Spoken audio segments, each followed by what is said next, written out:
요한복음 5장 19절부터 23절 말씀 가운데 성령으로 그 아들의 고난을 받아라, 이런 제목으로 오늘 말씀을 준비했습니다. 요한복음 5장의 1절부터 9절까지 말씀을 보면 예수님께서 치유하시는 38년 된 병자를 고치시는 사건이 있었지요. 그 38년이 어떤 의미다라는 말씀을 함께 나누었었고, 또 그 9절부터 또 18절까지 보면 이렇게 38년 된 병자를 고쳤더니 유대인들, 당시의 유대 당국자들, 지도자들이 예수를 죽이려고 하는 이런 일이 발생을 했습니다. 하나님의 능력이 나타났는데 사람들이 예수를 죽이려고 하는 거예요. 그 죽이려고 하는 이유는 안식일의 병을 고쳤다는 거예요. 그런데 그 전에 무슨 일이 있었느냐면, 고침을 받은 사람이 그 지도자들에게 불려가서 누가 고쳤느냐? 누가 고친 줄 몰랐어요. 그런데 예수님이 한번 그 일을 만나게 돼서 다시는 죄를 짓지 마라, 그런 얘기를 해요. 그랬더니 이 사람이 유대 당국자들에게 가서 안식일에 예수라는 사람이 나를 고쳐줬다, 이렇게 얘기를 해요. 그 얘기를 듣고 당국자들은 예수를 박해하고 죽이려고까지 하는 거예요. 그런 상황에 처해 있을 때에 예수님께서 자신을 따르는 제자들에게 하신 말씀이에요. 그래서 오늘은 매우 중요한 순간입니다. 왜 중요한 순간이냐면, 예수님이 능력을 행하셨잖아요. 가나 혼인잔치에서 물로 포도주를 만들었고, 그리고 가버나움에서 신하의 아들이 죽어갈 때 가나에서 그 아버지한테 얘기하니까 즉시 아들이 열이 떨어지고 치유가 되는 일이 있었고, 그리고 세 번째로 38년 동안 병자로 누워있던 사람을 살렸는데도 불구하고 예수를 죽이려고 하고 예수를 박해하고 학대하는 일이 발생을 하는 거예요. 그런 일이 발생을 하니까 어떤 현상이 나타나느냐면, 예수님을 따르던 공동체, 예수님을 따르던 지지하고 따르던 제자들에게도 문제가 발생을 하게 돼요. 여러분 상황 속에서 이제 극단적 비유를 하면, 제가 말씀을 전하고 사역을 하는 동안에 죽은 자도 살아나고 물로 포도주도 만들고 38년 불치의 병도 고치고 이런 역사가 일어나는데, 주변에서 저를 죽이겠다고 그러면, 안식일에 해서는 안 될 율법을 어겼다고 그러면서 죽이려고 그러면 여러분 어떻게 행동을 취하시겠어요? 당시 모든 사회 저변에는 안식일을 거룩히 지키는 그런 시대였어요. 그럼 여러분 어떻게 하겠어요? 우리 예수님이 잘하셨는데 그건 참 잘못했네. 안식일을 꼭 굳이 안 지키면서 그럴 필요가 뭐 있어? 이러실 수도 있고, 안식일이 중요해, 사람 살리는 게 중요해, 뭐 그런 일도 있을 수 있고. 그래서 전에 그런 일도 있었다. 이제 안식일에 무슨 일을 하지 말라고 그러니까 이제 안식일에 소가 물에 빠져가지고 죽어와요.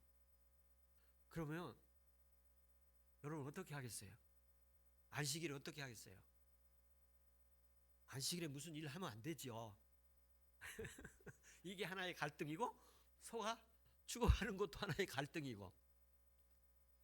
그래서 이런 상황에 있을 때에 예수님의 공동체에 막 흔들리는 거예요. 흔들려. 예수를 따르던 무리들의 신앙이 흔들리는 거예요. 그러니까 주님이 그때 주신 말씀이, 다시 말하면 내가 예수를 보고 듣고 만나고 하나님의 은혜들을 많이 체험했는데 어떤 문제로 인해서 예수님이 공격을 받고 대중적 생각에 그게 맞겠네, 그런 생각이 공통적으로 갈 때에, 그러나 주님은 안식일을 주인은 누구라고 그랬죠? 인자라고, 예수님이 안식일의 주인이라고 그러셨죠. 안식일에 사람 살리는 일을 할 수가 있어요. 저도 어릴 적에 신앙생활할 때는 주일날 돈 쓰면 안 된다고 생각을 했어요. 그래서 주일날 뭐 사 먹으면 안 되고 그랬어요. 한 번은 제가 이제 교회에 오는데 마켓에서 안수 집사님 부인이 두부를 사시다가 사갖고 나오시다 저를 만났어요. 그런데 그분이 깜짝 놀라시는 거예요. 왜 그러냐면 그때 우리 교회에서는 안식일날 뭐 사면 안 된다고, 주일날 뭐 사면 안 된다고 했는데 그분이 사갖고 나오다 저를 만났으니까 깜짝 놀라시는 그런 장면도 있었어요. 그런데 지금은 안식일날 뭐 돈 쓰는 거, 주일날 돈 사용하는 거, 주를 위해 사용하는 거 얼마든지 이렇게 그 분위기가, 우리 사회 분위기가 자유로워졌지요. 그러니까 중심에 주를 위해서면 우리 뭐든지 할 수 있을 텐데, 오늘 안식일에 병 고친 사건으로 인해서 예수님의 공동체가 막 흔들릴 때 뭐라고 말씀하시느냐면 19절 말씀을 같이 한번 보겠습니다. 19절 말씀. 19절 말씀. 같이 읽겠습니다. 그러므로 예수께서 그들에게 이르시되 내가 진실로 진실로 너희에게 이르노니 아들이 아버지께서 하시는 일을 보지 않고는 아무것도 할 수 없나니 아버지께서 행하시는 그것을 아들도 그와 같이 행하느니라. 아멘. 지금 예수님께서 하신 일들이 어떻게 해서 하게 됐느냐 하면 아버지께서 하시는 일을 보지 않고는 스스로 아들이 할 수가 없다. 아버지께서 행하시는 그것을 아들도 한다. 그러니까 그 일을 누가 했다고요? 하나님이 하신 거예요. 아버지 하나님이 하신 거예요. 하나님이 하신 것이고 그 하나님이 하신 일을 보고 듣고 하라는 대로 나 한 것이다. 그런 말씀이시죠. 그래서 제가 이 말씀을 보면서 제 사역에도 과거에 이런 일도 있었고 저런 일도 있었는데 공동체들로서 결집하고 강화시키고 단결하게 만들기 위해서는 어떻게 해야 할까 할 때에 하나님께서 하시는 대로 하면 그 공동체는 견고해질 것이다. 예수님께서 아버지께서 하시는 일을 보고 듣고 하라는 대로 나는 일한다. 이렇게 말씀하십니다. 하나님께서 교회 일이든지 주의 일이든지 하나님 일이든지 하나님이 하시는 대로, 하나님이 알려주시는 대로, 하나님이 가르쳐 주시는 대로 사역해야 될 줄로 믿습니다. 그 하나님의 일의 원리를 말씀하고 있습니다. 하나님이 하시는 일의 원리를.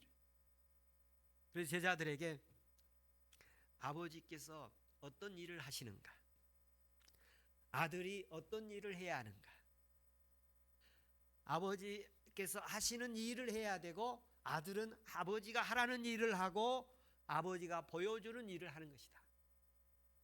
영동교회도 하나님 아버지가 하시는 일을 하고 예수 그리스도가 하시는 일을 하고 성령께서 아버지께서 하시는 일, 아들 예수 그리스도가 하신 그 일들을 하는 교회 되기를 소망합니다.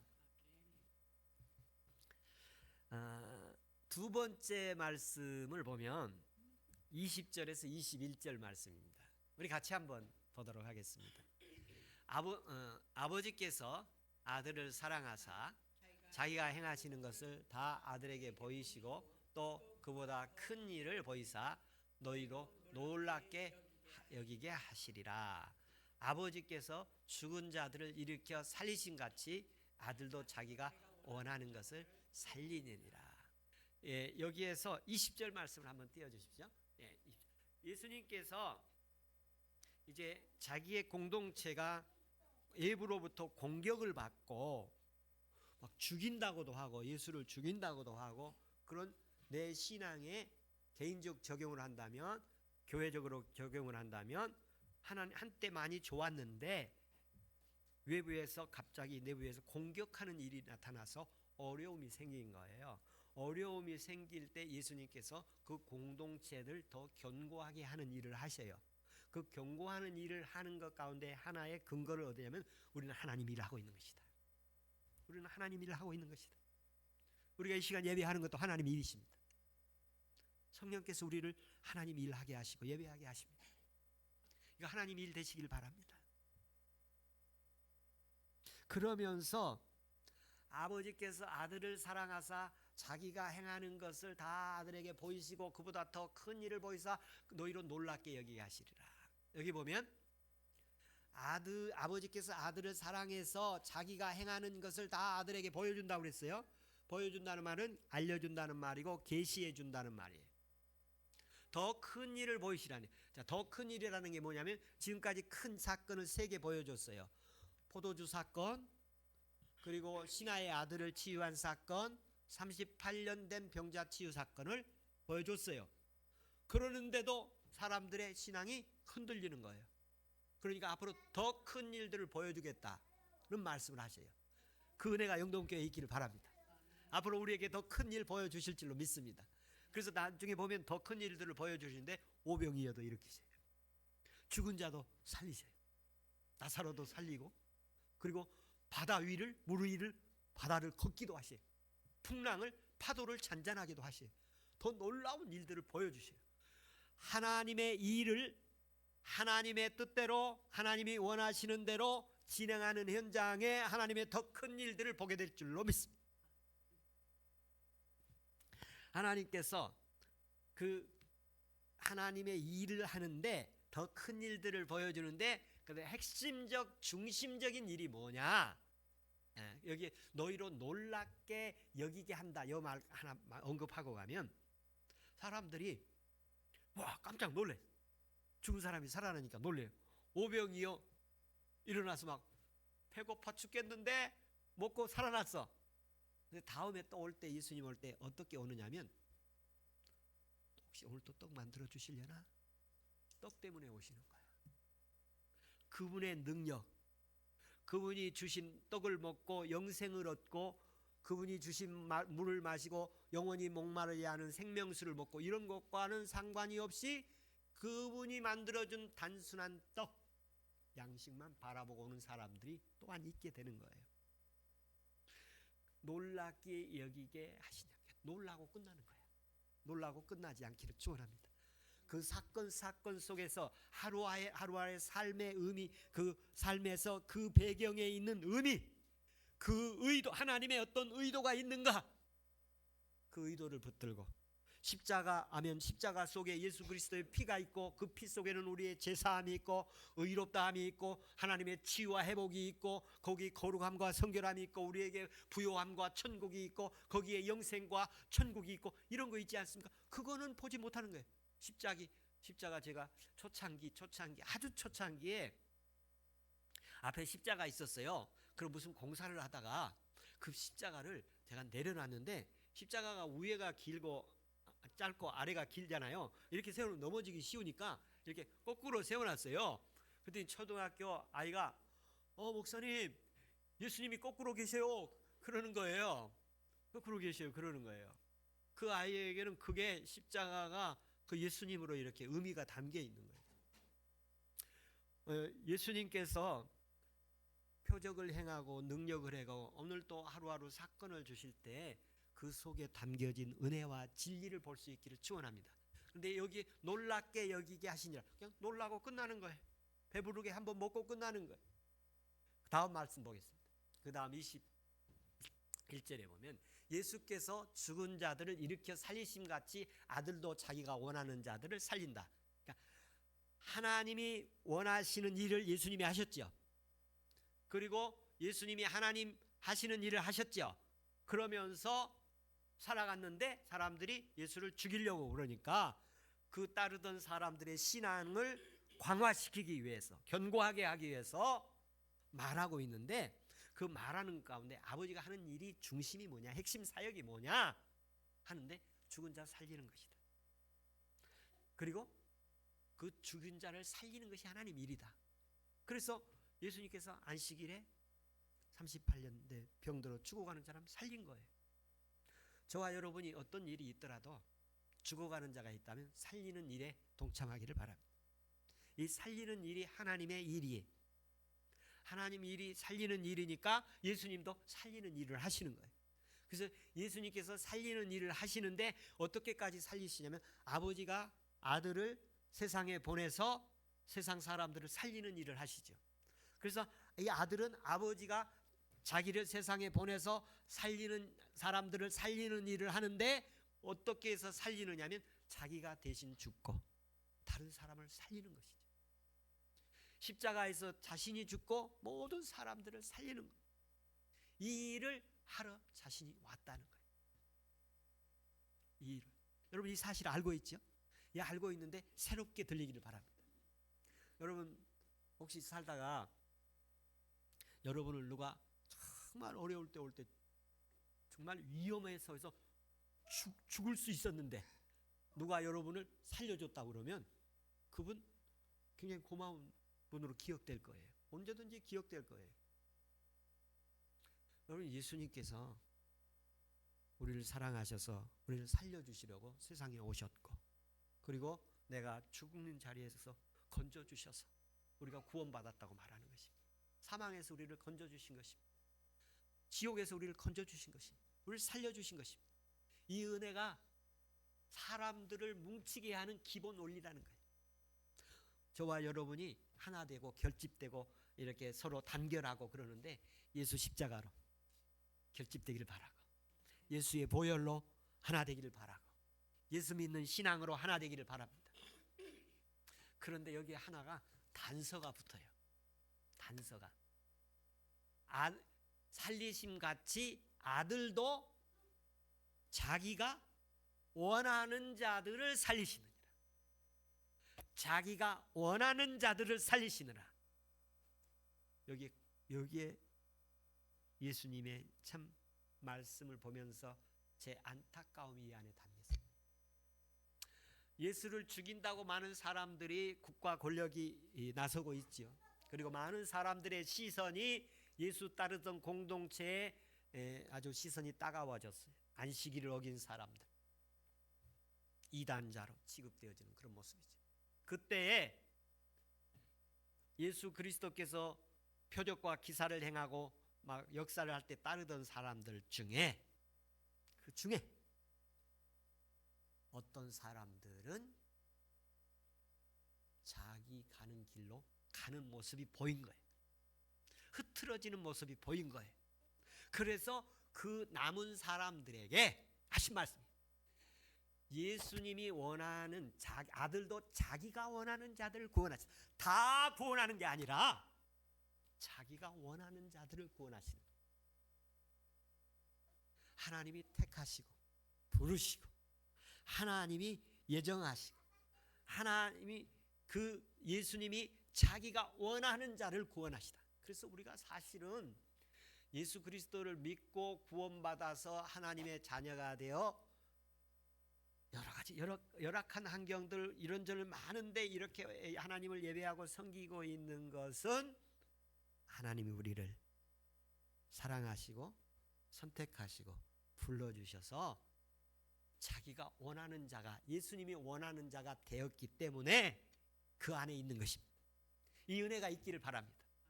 내가 나가고 싶으면 내가 무서워서 도망가고 싶으면 도망가지고 기분 나쁘면 그만 두어지고 그리고 아무리 들으려고 해도 안 들어지고 이런 상태가 아니라 주님이 은혜 주셔서 보이고 들리고 내 발이 이끌려지고 하나님의 은혜 속으로 들어가지는 예수님이 선택하시고 부르시고 너는 내 것이라 너는 내가 택하여 불렀나니라 주님의 은혜 안에서 구원받고 하나님 섬기는 일들을 하고 있는 줄로 믿습니다. 하나님께서 아들이 아버지 일을 하는 이유가 어떤 이유인가? 아버지가 살리는 일을 하니까 나도 살리는 일을 하는 것이고 아버지께서 일으키는 일을 하시니까 나도 일으키는 일이다. 그런데 그거 다 하는 게 아니라 아들이 원하는 자를 하시는 것이다. 그래서 예수님은 다 아시는 거예요. 그래서 마지막에 천국과 지옥이 갈라질 때에 지옥문 앞에서 예복을 입지 않은 사람이 뭐라고 그러죠? 너 왜 예복 입지 않았니? 유구무원이었어.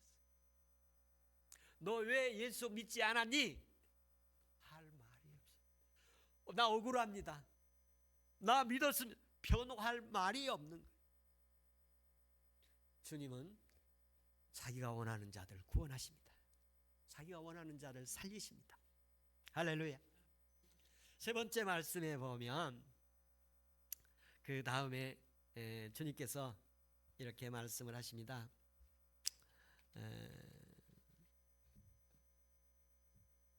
여러 가지 말씀이 있습니다만 그 중에 간략하게 한 가지 말씀드리면 심판에 대해서 말씀을 하십니다. 심판. 19절에서 아버지와 아들이 하시는 일의 동일체시다. 아버지가 일하니까 나도 일한다. 아버지 일을 하시는 거예요. 그 일의 중심적인 일은 뭐냐? 살리는 일이에요. 살려서 생명을 주는 일이에요. 살려서 영생을 주는 일이에요. 그 영생을 주는 것으로 말미암아 우리가 치유함과 또 회복이 일어나고 부흥이 일어나고 평화가 있고 기쁨이 있고 즐거움이 있고 영생의 열매들을 맺는 것이죠. 그리고 이제 22절 23절에 보면 심판하는 일에 대해서 하나가 된다고 말씀하십니다. 아버지께서 아무도 심판하지 아니하시고 심판을 다 아들에게 맡기셨다. 그래서 예수님께서 심판을 하시는 분으로 나옵니다. 마지막 절에 보면 이렇게 표현되어 있습니다. 이 모든 사람으로 아버지를 공경하는 것 같이 아들을 공경하게 하려 하심이라. 아들을 공경하지 아니하는 자는 그 보내신 아버지도 공경하지 아니하느니라. 여기에 심판과 공경에 대해서 나오는데, 심판에 대해서 예수 그리스도를 믿지 않는 사람들은 이미 심판을 받은 상태입니다. 예수 그리스도를 믿는 사람들은 심판에서 구원받은 것입니다. 근데 마지막에 우리가 하나님 앞에 가면 우리는 결산하는 날이 있을 것입니다. 여기 심판이라는 말은 결산 또는 판단 또는 결과적 선언 이런 의미들이 있는데, 저와 여러분이 하나님 앞에 섰을 때 착하고 충성된 종아 칭찬하는 상급이 있기를 축원합니다. 그리고 이제 두 번째 말씀하지 아버지를 공경하게 된다.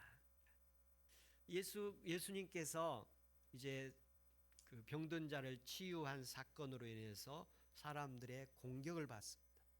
공격을 받는 것 가운데 이제 예수님을 공격하는 일에 그것을 광화시키기 위해서 어떻게 하느냐면 아들을 더 공경해라.